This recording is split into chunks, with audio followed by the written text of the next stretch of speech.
Hello, good afternoon, good evening, wherever you're dialing in from. It's lovely to see you all, and thank you for your interest. So I'm Elaine Patterson, and Jackie Arnold is next to me on my screen, and we're here together from the Global Leaders project that we've been working on for about 3 years or so, and Jackie will share more of our story. So thank you to Denise Whitworth for inviting us along to this dialogue series. And thank you, Nicola, for holding and hosting us and taking care of all the technology and for organising us. It's so appreciated. So just before we start, we'd like to offer some light touch contracting with you. So we invite you, please, to come and leave with goodwill and to join us in this inquiry with an open mind and an open heart. We also believe that when one person works, we all work, and we're in this collective endeavour together, whilst you've also got the opportunity to follow your own inquiry into this absolutely massive, huge field, which is very, very close and very dear to our hearts. So as Nicola said, we're here to continue the dialogue that we started in Heathrow, to share our work and promote and prompt, hopefully, professional dialogue and also your own personal development, we trust. And in between all of this, we'll be role modelling reflection with various pause points for you to journal and to catch up with your own thoughts and thinking. And we'll also be using breakout rooms for reflective conversations. The other piece is that obviously this is a safe space. If anything is shared in the chat rooms or in any place on screen, we are being filmed, Nicola will only be too happy to delete that bit for you. So do let us know if there's anything that you're not comfortable with as we work together. And finally, we want to welcome James Hyton from Innovation Arts, who was with us in Heathrow in November, and we've got some of his sketches to share with you. But he's our graphic designer, and he's just providing a graphic record also of our work in the next 90 minutes. So moving on then to part one of our time together, which is why now? And why does leading wisely in turbulent times, what does this actually mean? And Jackie will share our story. Okay, well, while we're getting the slides up, I'll just talk to you a little bit about how Elaine and I first got together. We're both graduates of the CSA, Coaching Supervision Academy, and one of the principals of that is Edna Murdoch, sorry, not Elaine Murdoch. Edna Murdoch introduced us because she knew that we were working globally with leaders, and we were noticing that leaders were coming against unprecedented challenges, really struggling, some of them, to provide more with less time. And so we decided that we'd like to look at, and Elaine will explain that a little bit more in our research, to think about how to work wisely in turbulent times in our VUCA and global, virtual and diverse world, which is a space we're all in at the moment. And so we decided to look at a new style of leadership, and that's something that we're going to talk to you a little bit about. And not only that, but also we were noticing that leaders wanted to support the UN global goals for 2030, and that actually more of what they were doing wasn't enough. They wanted to do things differently. And that's what really kick-started our research project.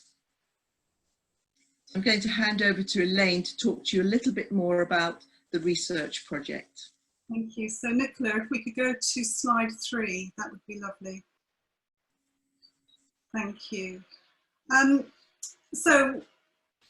As Jackie said, we were just following our hunch and our sense, having worked with clients and with leaders, and we realised that we were short of data. We were following our intuition, And we started to think, well, how could we inquire deeper into this whole process? And Dr. Alison Hodge came to our rescue, and she became our research supervisor. So we met in her conservatory for a period of about 18 months as we were collecting the data and analysing the data and developing this report. So we ended up with a research question which was called, what is the value and relevance of executive reflection for leaders in a GVD world? And we'll make this report available to you after this call. So this was a very small sample. We invited 10 volunteer practitioners who were extremely senior coaches and master coaches who had also trained as coaching supervisors with the Coaching Supervision Academy. And we matched them up with 10 global leaders, 10 global senior leaders from all over the world.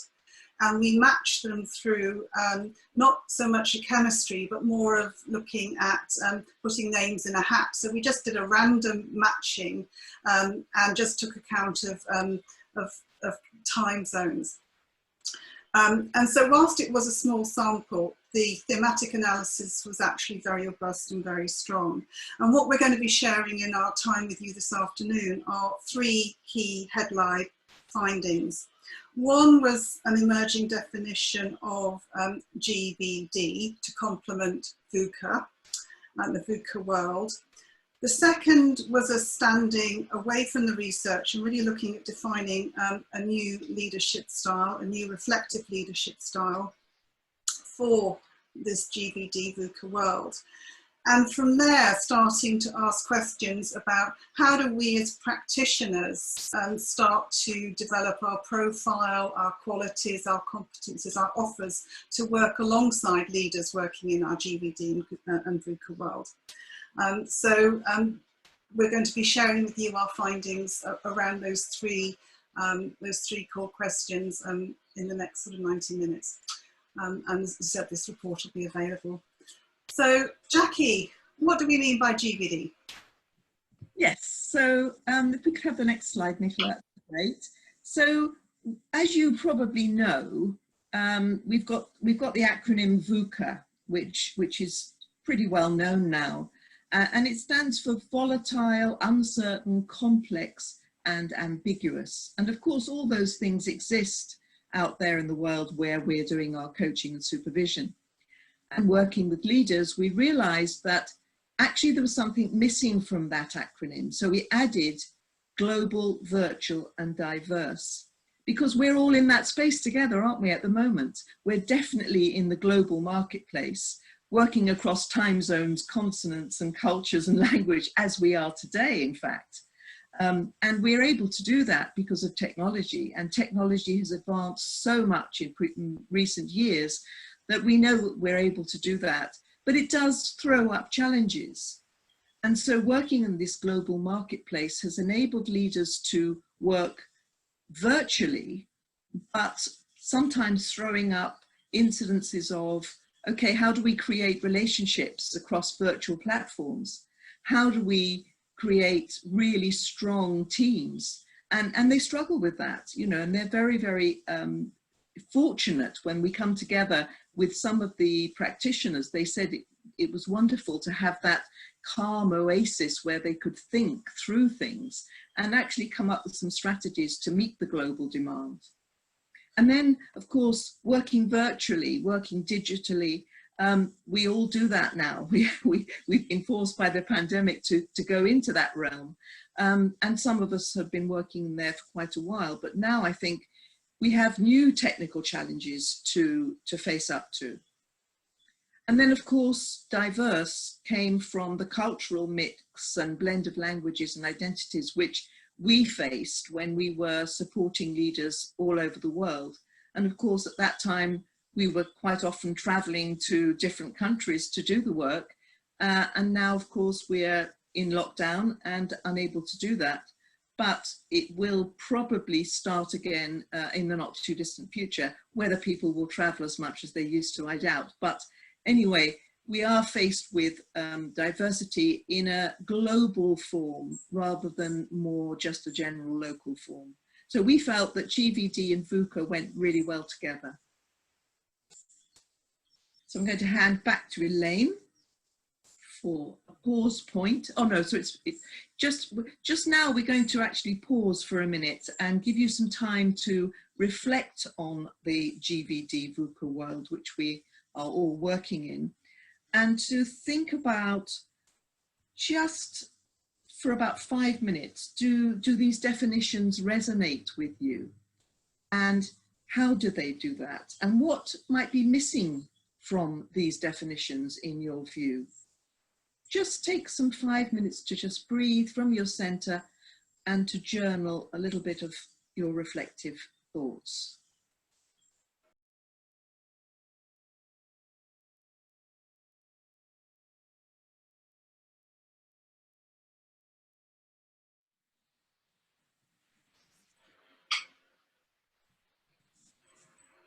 Okay, thank you.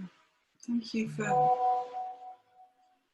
journaling and just connecting GVD and VUCA to your own experience and what it feels like for you to be working with leaders in this space, and what it feels like for you personally as a mum, as a sister, as an aunt, as a partner, as a practitioner in this world right now that Jackie has so beautifully described. So we'd now like to move on to the next slide, please, Nicola, where we want to share with you an emerging working definition of executive reflection as a new reflective leadership style. So this is work in progress, but this is what we're offering at this stage. And we came out with the bold statement that executive reflection is a new distinct leadership style in terms of its essence and its focus and its points of emphasis.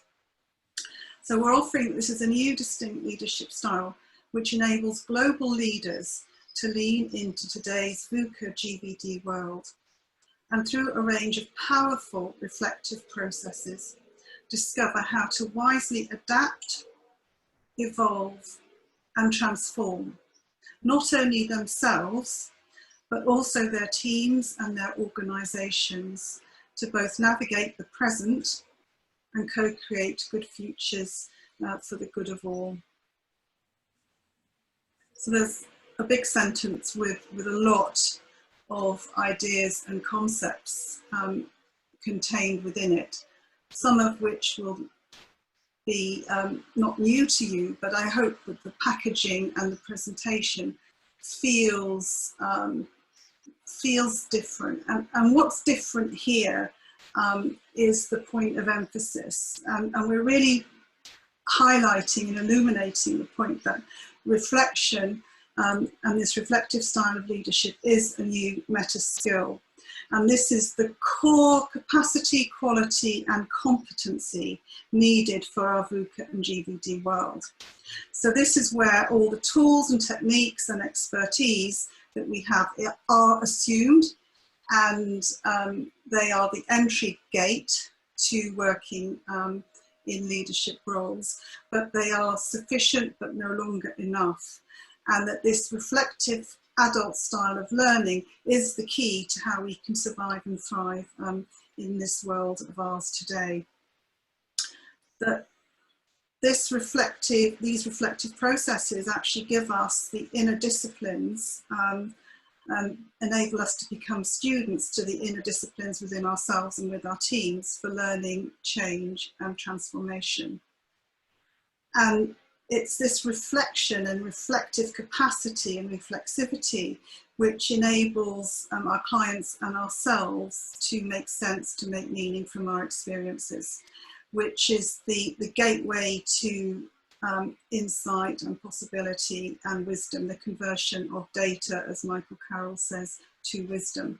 So reflection is the bridge, it's the process by which we can make sense and therefore make meaning of our experiences if we choose. And this is a voluntary practice. We cannot command people to be more reflective. We have to invite them into more reflective spaces. And as you know, as part of my own research about 5 years ago, one of the meta learnings from that was that reflection is actually an act of creativity. It's the process by which we actually reform the old or what's already in existence, and or we create the new from this liminal space of not knowing. We then went on to define what is this practice then, this one-to-one practice of executive reflection, of us working as practitioners. Next slide please, Nicola. What is this one-to-one practice where we're walking alongside, being companions to leaders working in this space?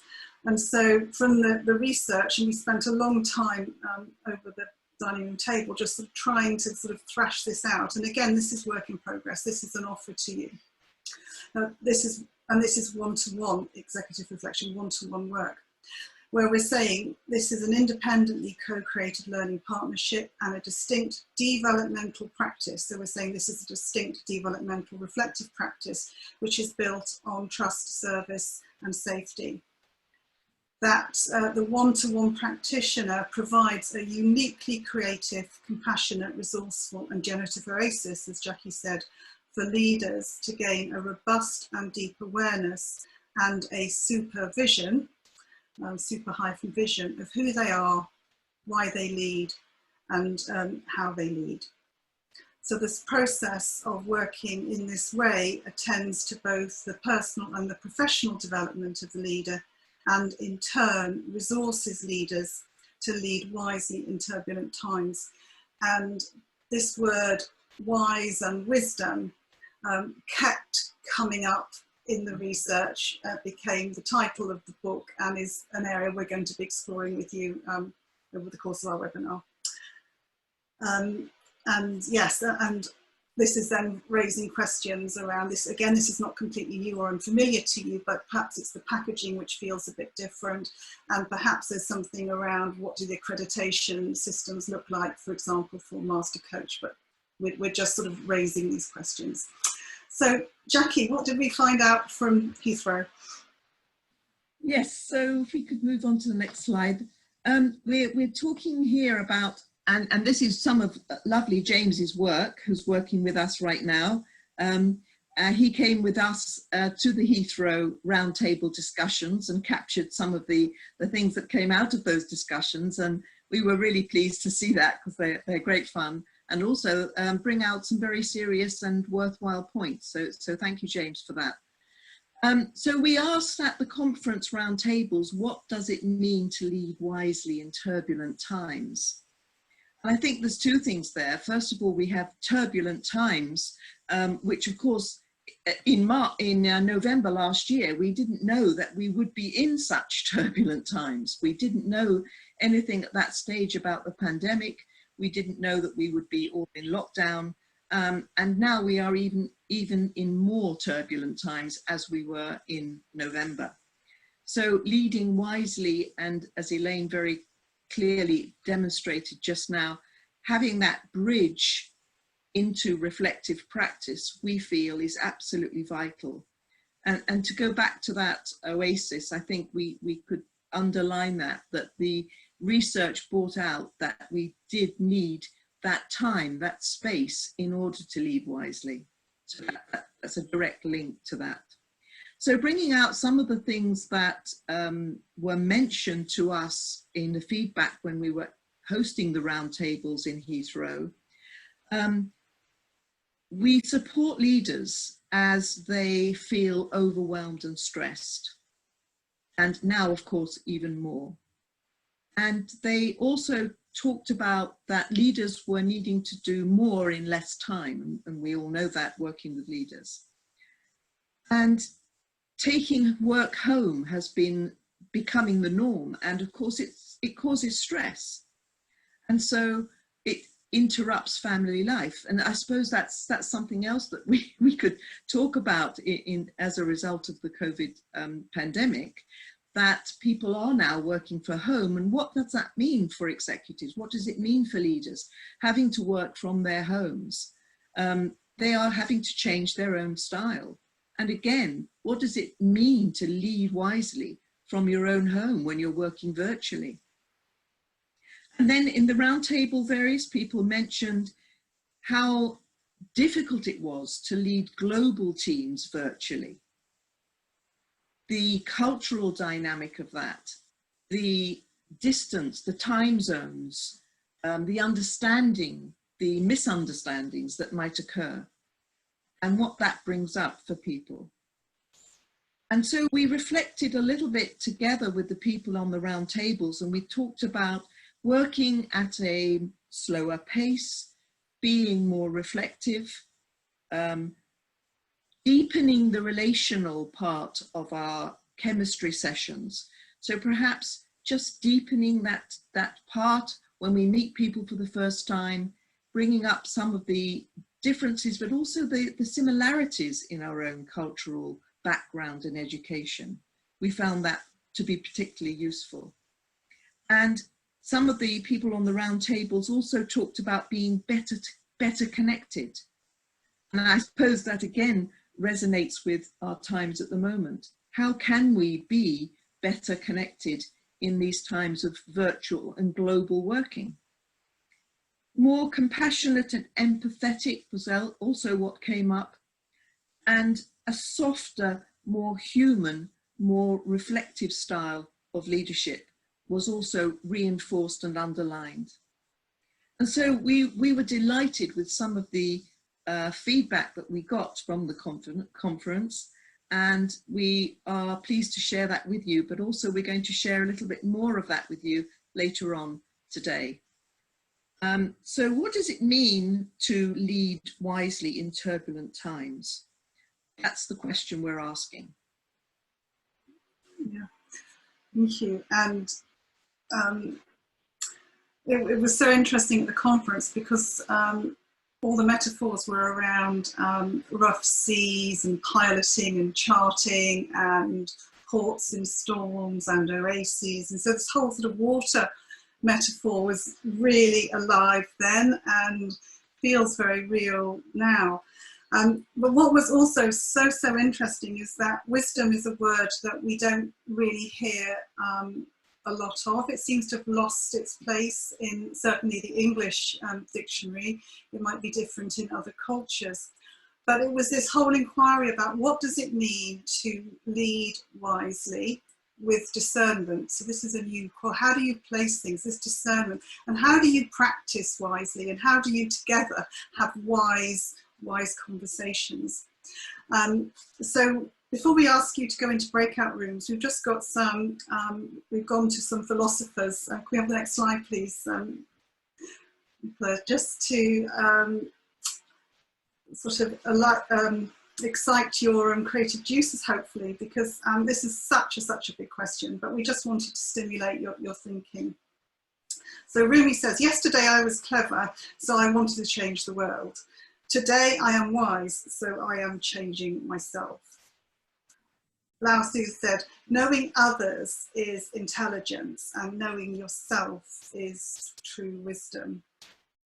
And mastering others is strength, but mastering yourself is true power. Socrates offered, the only true wisdom is in knowing that you know nothing. Yeah, and Hermann Hesse offered, wisdom cannot be imparted. One can find it, live it, do wonders through it, but one cannot communicate it and teach it. So we're just offering those to you, and we're now going to invite you into breakout rooms. So Nicola's got the technology in hand. Hopefully you'll be organised into breakout rooms with about 3 or 4 people, so you can have a really deep conversation and reflect on what you've heard so far. I think Nicola has also asterisked at random somebody within each of the breakout rooms to ask you if you could please be the recorder of the key points that you would want to share in a plenary when we come back together at at 2:45. Is there anything we've missed there, Nicola? Oh, that is absolutely fine. I'm going to open up the room now. I will give you a 2-minute warning before bringing you back, but I'm going to open them up now. And can you just offer the slide for the questions there in the breakout? The next slide, Nicola, please. Yes. So in the breakout rooms, we're inviting you to think about what are your reflections on what we've heard so far, and what does leading wisely or working wisely mean for you? Thank you. Right, thank you very much, everyone. And what we're going to do now is to invite you to put some comments into the chat room for us. So you've been nominated if you've got a little asterisk by your name. That means that you're the spokesperson for your breakout room. And if you would be kind enough to just pop in some themes that came up while you were discussing in your breakout rooms into the chat box for us. So what we've got here is we discuss the importance of reflection, and then reflection upon reflection, and then acting on reflection. I like that. So who had that, the acting on reflection? Well, thinking about first of all what it is, the small ball that you're thinking or that we're thinking, and then to think deeper, and then to think deeper again, and then to think about all of it, and then to try and think of the way forward, the best positive outcome through all those thoughts of reflections. What has changed with the thoughts that were first there? What needs to change with the thoughts? All these layers of thoughts, you know, are these thoughts that are now going forward more diverse, more volatile, then looking at the words, more complex because of all the layers of all this reflection, but then bringing through with it the wisdom to try to be better each time, to be a better layer, a better person, to build a really rounded, grounded ball of knowledge then, and wisdom and reflection, and to admit defeat when it comes, and take that defeat and make it into magic. Well, that's lovely. I love that last piece. Taking defeat and making it into magic. Yeah, I think you're right. I think we can reflect on various levels, can't we? It isn't just a level of reflection. It's going deeper each time and taking the wisdom from that deep thinking and going down sometimes into our body, into our hearts, and noticing what has changed through that reflection. And Elaine, do you want to pick up on any of the points made? I'm just reading all these lovely, yeah. It's fascinating. I don't feel I need to reflect on these comments. Intelligence is wisdom, is open and collaborative. That's lovely. And I think reflection requires bravery. That's a lovely one, actually, because we talked about being in the unknown quite a bit when we were doing our research. And actually, it can be quite scary, can't it, being with that unknown in that unknown place, and helping leaders to sit quietly in that unknown space and to see what emerges, rather than trying to make something emerge, but allowing the thoughts and the feelings to emerge naturally. Yeah, add an F for flexibility. I'm sort of also interested because I don't think there's a magic formula or a particular model. There's so many models out there produced by a lot of very, very brilliant people. And I think it's down to your personal choice and preferences, which one you might want to go with, or how you might want to blend or flex a combination of different kinds of approaches. And I think that reflection is really a way of being. It's how we embody that reflective process with our heart, mind, body, soul piece. That's the real key in how we actually communicate that energy, both to our coaching clients and also to our leaders. So I wouldn't advocate one.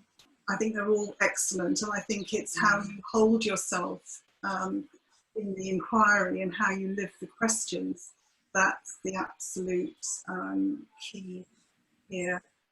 I Yes, think, and some people are saying they need to be vulnerable in this space. And actually, yes, I believe so. And especially now, since the pandemic, we do need to show our vulnerability.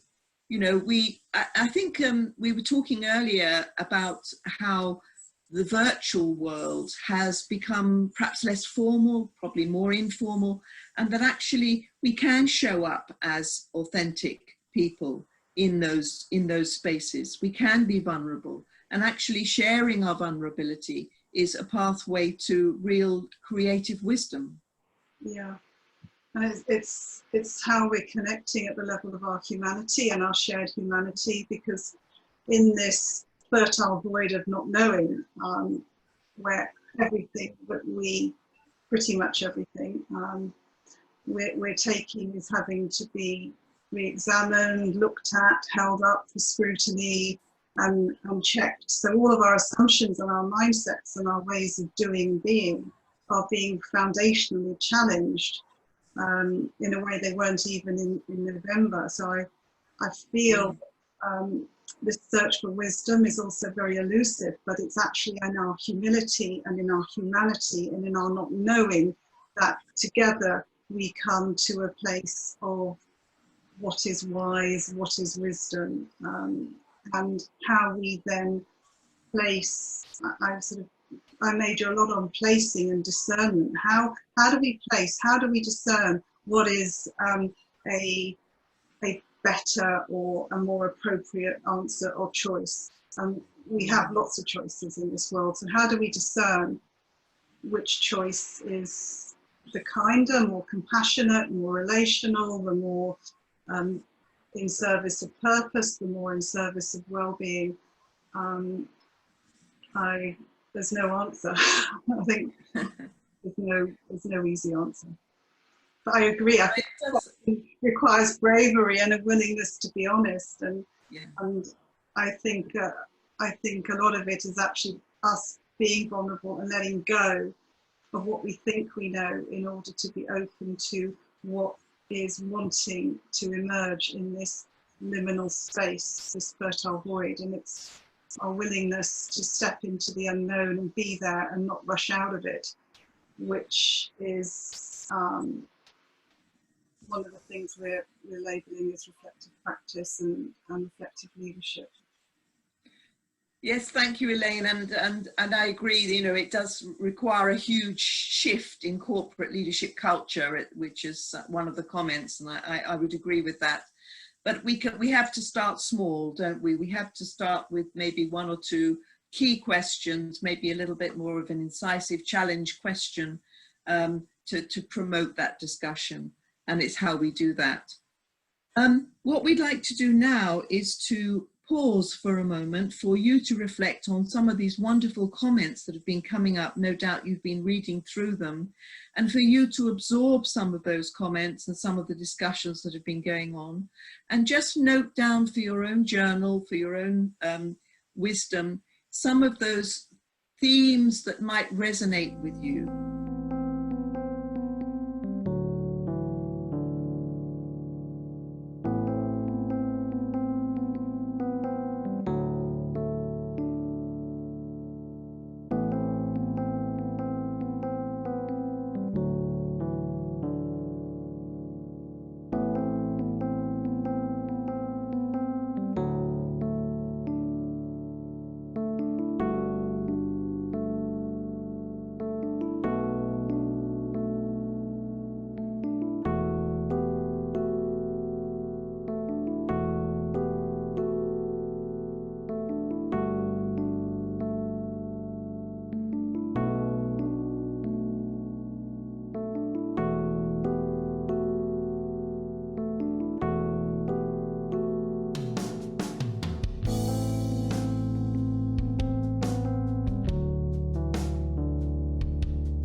to our final piece and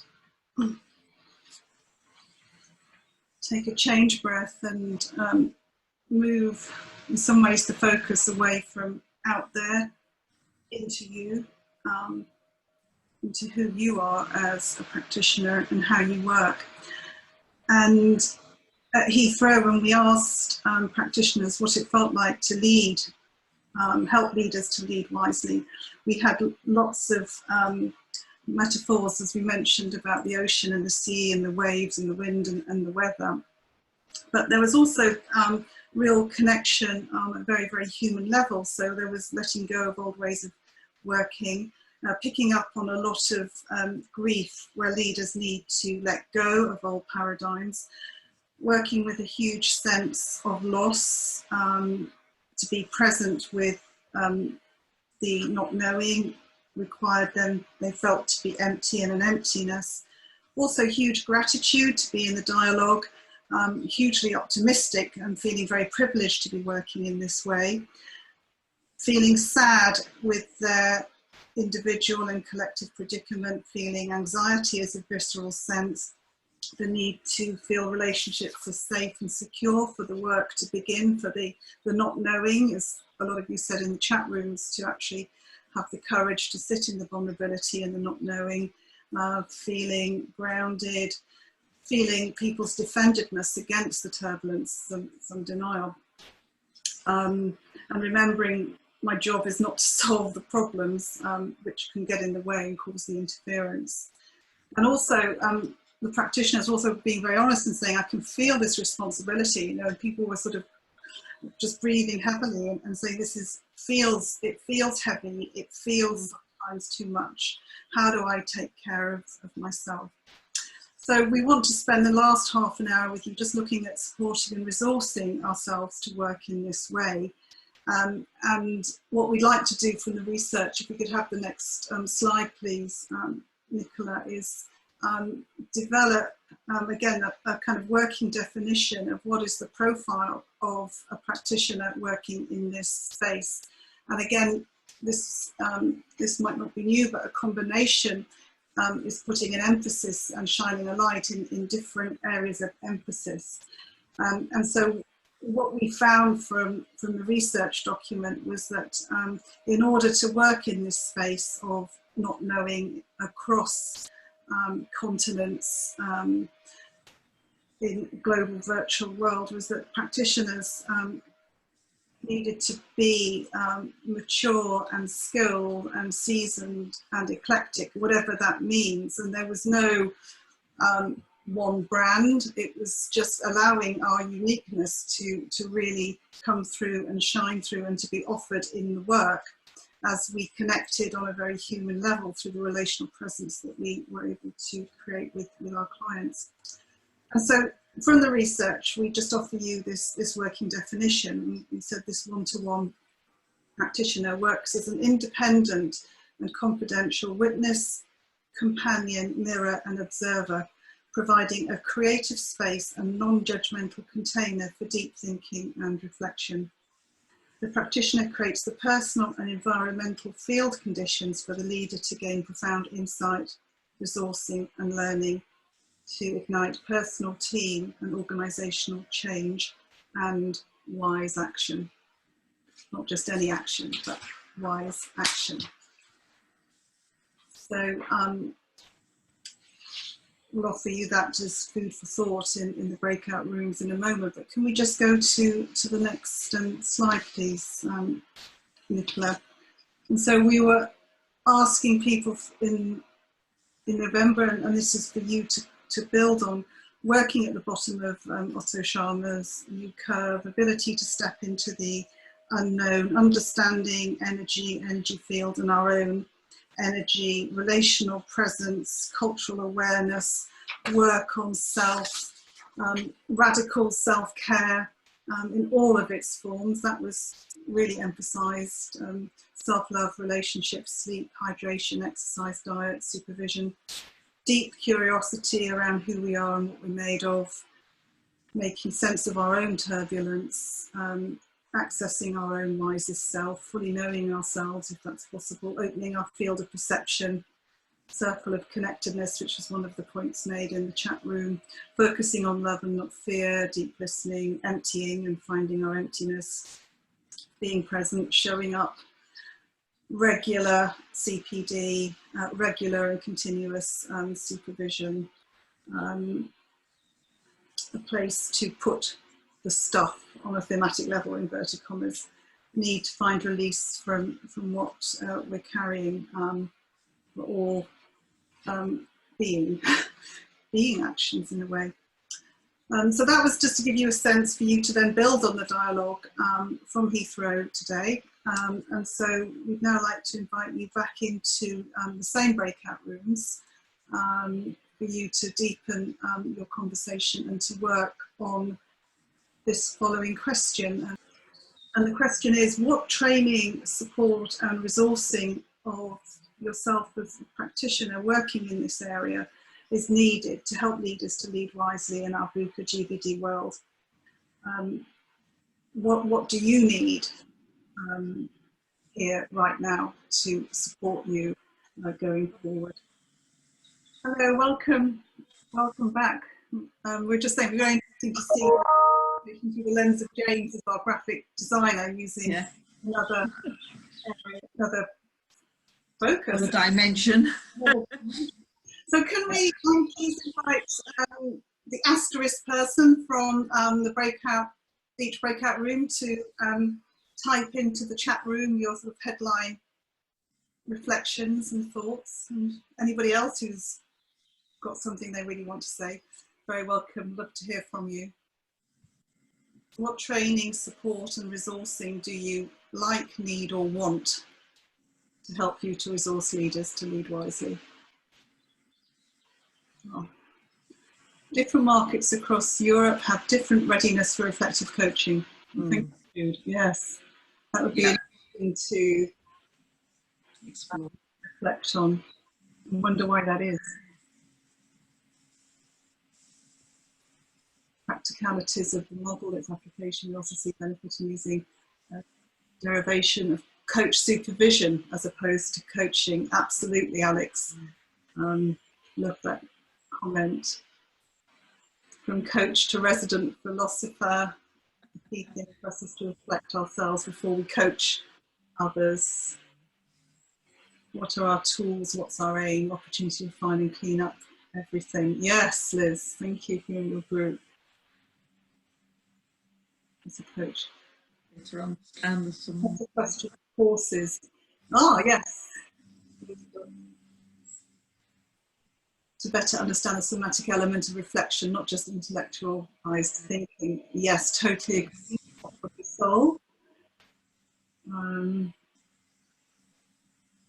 Coaching and neuroscience, a continuous personal journey, access to fresh thinking, want to be challenged, asked to reflect themselves. To build continuous journey. I like that too. It is a continuous journey, isn't it, for all of us? Professional bodies to promote executive reflection as a way to support us. I think I just saw it. Yeah. Coming through. Parallel process. I'm not okay, you're okay. Curiosity, expand insight on how people think, like psychological frameworks, TA, mindfulness and neuroscience. Yes. Yes. Nurturing, nourishment, sense making, need water, sun, earth. Oh, I so agree. Caring, meaningful, interdependent, interconnectedness. Curiosity. There, you want to pick up on, Jackie? Yeah, I was just looking at curiosity as a coach, not a tick box exercise, absolutely. And so how do we become more curious, and how do we become actually more self-aware? I think that's the one, isn't it, about how curious are we, and how do we demonstrate that curiosity in a mindfulness way, really, in a mindful way. Yeah. Great. Across the individual team dynamics of society. It has to come from within. Where are you? Where on the you are you? Yes. Yes, and normalise coaching in all organisations, and not just for executives or underperformance. I like that. Who wrote that? Can we come back to somebody who wrote that?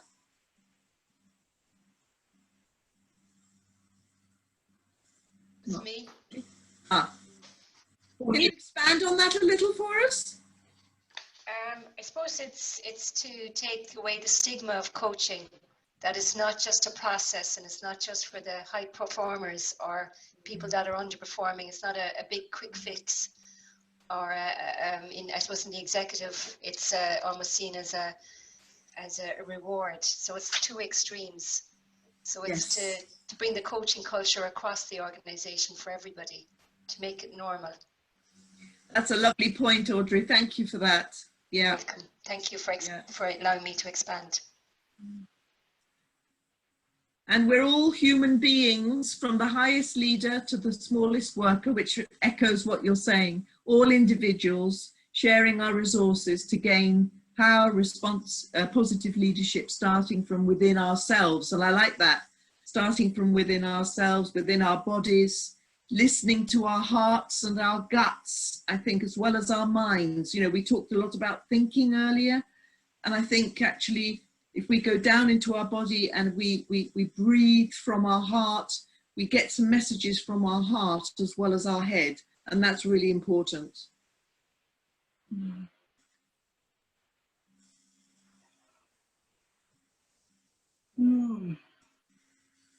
Lovely reflections, thank you. I'd like to just take a time now to pause and for you to read through some of those chats and to note down in your journal or your notebooks that you've been writing in any points that you just like to remember or reflect on. So we'll give you a couple of minutes to do that right now. So we just want to round up our time together. I think Hilary has thrown the gauntlet down. Pragmatically, we need to all get comfortable on how to sell reflection to leaders who don't yet see how it is beneficial. Yes. And yes, absolutely. That seems as if that's one of the biggest invitations that we all share and have work to do. Jackie and I would like to thank you, and Nicola and Denise also, for coming along and spending 90 minutes with us.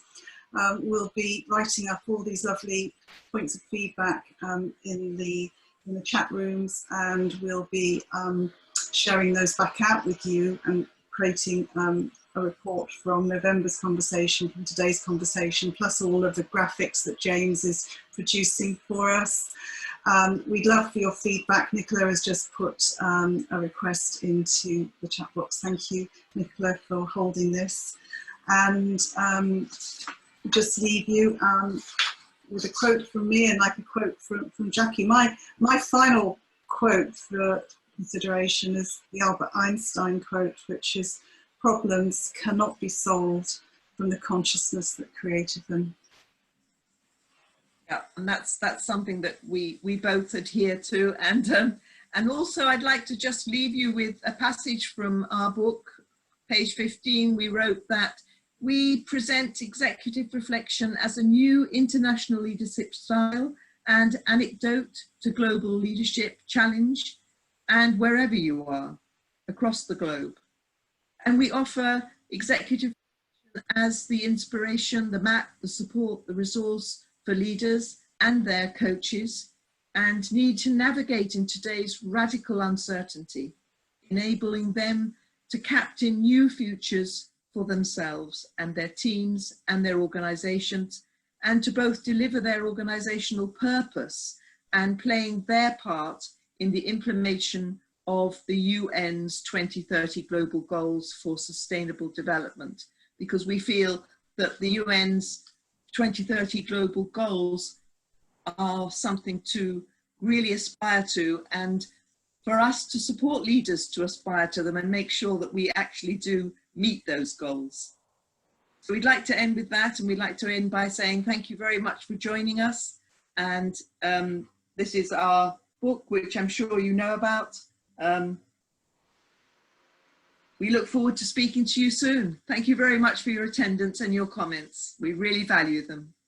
Can I actually, on behalf of EMCC as well, thank you so much for leading such a rich and insightful dialogue. I think that I was looking at the comments as we were going along as well, and I think everybody's had a really, really good voting session. So thank you, Jackie. Thank you, Elaine. We really appreciate it. Thank you. Thank you, everybody. Collective endeavour. Thank you. Yeah. Bye-bye. Bye-bye. Go well. Bye. Bye-bye.